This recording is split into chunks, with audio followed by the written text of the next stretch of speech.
आपके पास कोई सा भी आईफोन है, अगर आपके आईफोन में iOS 26 अपडेटेड है ऑलरेडी, तो यहाँ पे आप हैप्टिक की सेटिंग कैसे कर सकते हैं। हैप्टिक क्या होता है? वाइब्रेशन। तो फ़ोन में किसी भी तरीके का वाइब्रेशन अगर आपको ऑन ऑफ करना है तो इसके लिए आप जाएंगे सेटिंग पे, इस टाइप से ऑप्शन आएगा, स्क्रॉल कर लेंगे, आपको यहाँ पे ऑप्शन मिल जाएगा साउंड एंड हैप्टिक्स का, क्लिक कर लेंगे। वाइब्रेशन को ही हैप्टिक बोलते हैं। हैप्टिक का मतलब होता है कि हर तरीके का वाइब्रेशन, ठीक है। तो यहाँ पे सबसे पहले स्टार्ट करेंगे हम रिंगटोन एंड अलर्ट से। अब यहाँ पे अगर ये नेवर प्ले सिलेक्टेड है, इसका मतलब वाइब्रेशन आपका काम नहीं कर रहा आपके फ़ोन में अलर्ट या नोटिफिकेशन वगैरह के लिए। ऑलवेज प्ले कर देंगे तो हर तरीके से ये काम करेगा, वाइब्रेट करेगा, ठीक है। और अगर साइलेंट मोड में आप वाइब्रेट करना चाहते हैं तो इस पर क्लिक करेंगे। अगर आप चाहते हैं कि साइलेंट मोड में करने के बाद मेरा फ़ोन वाइब्रेट ना करे तो आप इस पर क्लिक कर लेंगे। नेवर प्ले कर देंगे तो किसी भी हाल में ये प्ले नहीं होगा, वाइब्रेट नहीं होगा। ये चीज़ कर दी। तो मैं यहाँ पे ऑलवेज कर देती हूँ फ़िलहाल के लिए और बैक कर लेंगे। अब यहाँ पे रिंगटोन्स वगैरह का ऑप्शन आ जाता है। तो रिंगटोन में अगर आपको वाइब्रेशन कैसा चाहिए तो यहाँ पे आप इसके पैटर्न को चेंज कर सकते हैं। और रिंगटोन में वाइब्रेशन नहीं चाहिए तो आप इसको नन कर देंगे।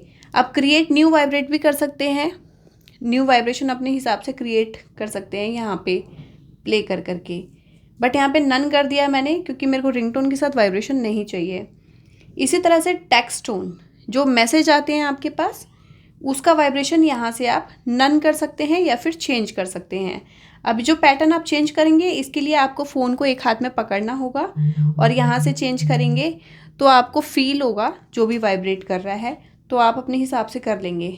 वही सेम ऑप्शन यहाँ पे बैक कर लेंगे। यहाँ पे न्यू मेल के लिए वाइब्रेशन आप यहाँ पे सेटअप कर सकते हैं, और मेल आप सेंड करते हैं उस पर क्या वाइब्रेशन होना चाहिए, कैलेंडर का कोई अलर्ट आता है उस पर क्या वाइब्रेशन होना चाहिए, रिमाइंडर अलर्ट, डिफ़ॉल्ट अलर्ट, तो इन सभी में यहाँ पे वाइब्रेशन का ऑप्शन है ऊपर हैप्टिक्स का। तो आप अपने हिसाब से चेंज कर लेंगे इसको और बैक कर लेंगे।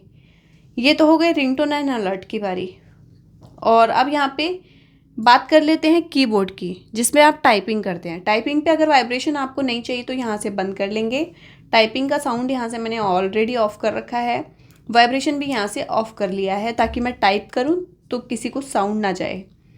इसके बाद यहाँ पे सिस्टम हैप्टिक्स का ऑप्शन आ जाता है। सिस्टम हैप्टिक्स में ये होता है कि आप किसी मतलब इंटरफेस को स्वाइप कर रहे हैं, टच एंड होल्ड कर रहे हैं, या फिर किसी चीज़ को कंट्रोल कर रहे हैं तो वहाँ पे वाइब्रेट होता है आपके फ़ोन में। तो यहाँ पे इसको भी आप ऑफ़ कर सकते हैं।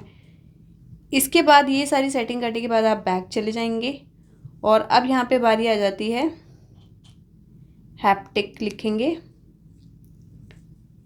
अब बारी आ जाती है टच ड्यूरेशन की, और टच ड्यूरेशन में वगैरह में भी आप हैप्टिक्स को फास्ट कर सकते हैं, डिफ़ॉल्ट कर सकते हैं कि कितना तेज़ ये वाइब्रेट करना चाहिए। तो यहाँ पे डिफ़ॉल्ट ही रहने देंगे। इसके बाद बैक कर लेंगे और यहाँ से वाइब्रेशन अगर आपका काम नहीं कर रहा है किसी भी चीज़ में तो आप यहाँ पे ऑन कर लेंगे। तो इससे क्या होता है कि कभी आपके फ़ोन में कोई अलर्ट आता है, इमरजेंसी अलर्ट, अगर फ़ोन वोन डिसेबल रहता है, ठीक है, वाइब्रेशन वगैरह डिफ़ॉल्ट डिसेबल रहता है, तो अर्थक्वेक आएगा, सुनामी आएगी या इमरजेंसी अलर्ट आएगा तो आपका यहाँ पे वाइब्रेट करेगा फ़ोन। इवन फ़ोन आपका स्विच ऑफ है, आपके फ़ोन में चार्ज नहीं है, तो फ़ोन आपका वाइब्रेट करेगा, आपको पता चल जाएगा कि हाँ कोई इमरजेंसी है, स्क्रीन पे लिखा हुआ आ जाता है। ये ऑन करके रखेंगे और इसके बाद यहाँ पे कुछ नहीं करना, बैक चले जाएंगे।